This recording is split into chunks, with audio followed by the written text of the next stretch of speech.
Your credit card statement arrived. You looked at the balance, then you looked at the minimum payment. $35. That felt manageable, so you paid it and you felt responsible. You did what the statement told you to do. But that $35 payment, most of it didn't touch your balance.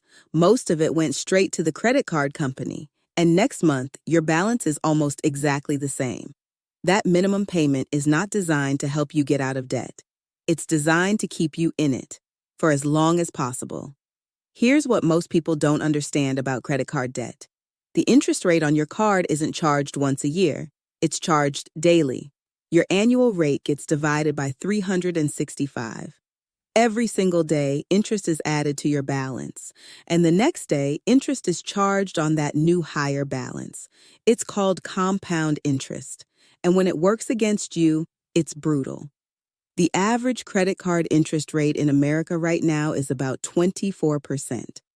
According to the Federal Reserve, total credit card debt in the U.S. just passed $1.14 trillion. The average balance per cardholder is around $6,500. And here's the part that should make you angry. The minimum payment is usually set at just 1% to 2% of your balance, plus interest. That means the credit card company gets paid first. Your actual debt barely shrinks.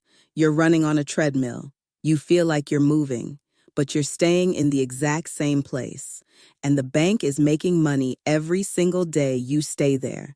Let's make this real. Say you have a credit card balance of $5,000. Your interest rate is 24%.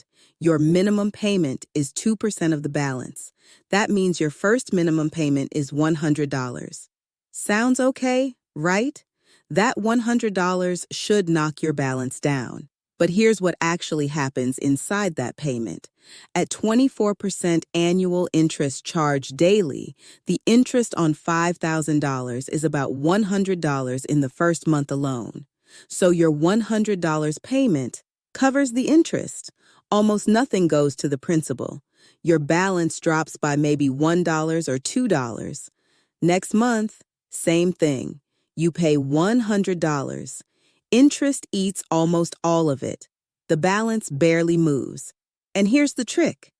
As your balance slowly drops over months and years, the minimum payment drops too. So you're paying less and less, which means it takes longer and longer. After a full year of minimum payments, you've paid about $1,200, but your balance has only dropped from $5,000 to roughly $4,800. You paid $1,200, and only $200 actually went toward your debt. The other $1,000 went to the credit card company. That's not a payment plan. That's a subscription to debt. Now let's zoom out. That $5,000 balance at 24% interest, minimum payments only. Here's the full timeline. Year 1, you've paid about $1,200. Your balance is around $4,800. Year 2, another $1,150 paid. Balance drops to roughly $4,550. Year 3, you've now sent the credit card company over $3,500. Your balance is still above $4,200. You started at $5,000. After 3 years of payments, you still owe $4,200. Let that sink in.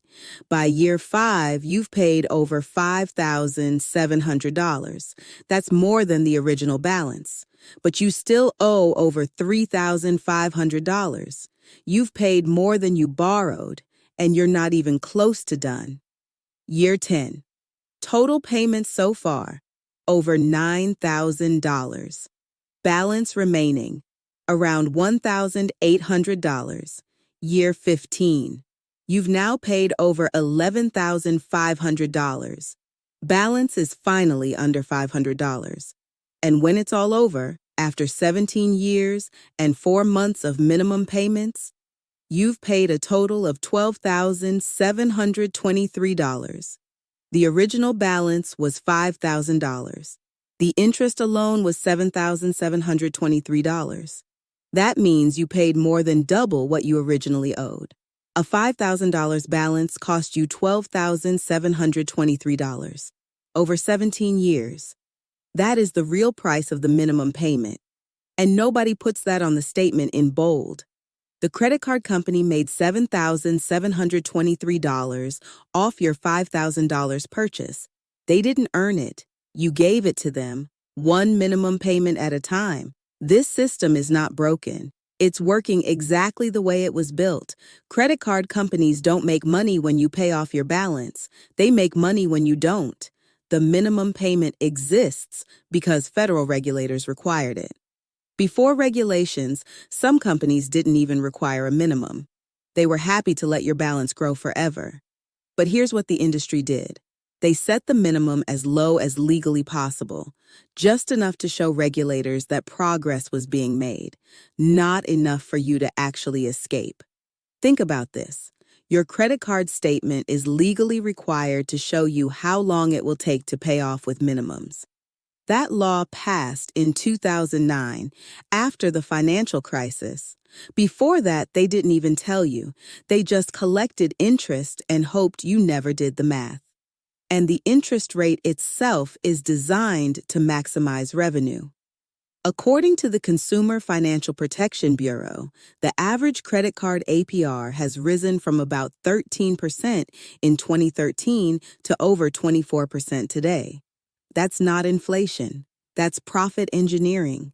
The credit card industry made over $130 billion in interest charges in a single year. They didn't make that money from people who pay in full every month. They made it from people paying the minimum, people like you, people who were never taught how this works. Now the objection, you might be thinking, I can only afford the minimum. That's all I have, and that might be true right now. Nobody is shaming you for surviving, but even tiny amounts above the minimum change everything. Here's the math. That same $5,000 balance at 24%. Minimum payments take 17 years and cost $12,723. But if you add just $50 extra per month, you pay it off in 5 years. Total cost drops to about $8,200. You save $4,500 in 12 years. $50 a month. That's skipping 2 takeout meals a week. That's the difference between 17 years of debt and 5. Here are 3 steps to start right now. Step 1. Look at your credit card statement tonight. Find 2 numbers, your balance and your APR. Write them down. Step 2. Pick the card with the smallest balance, not the highest interest rate.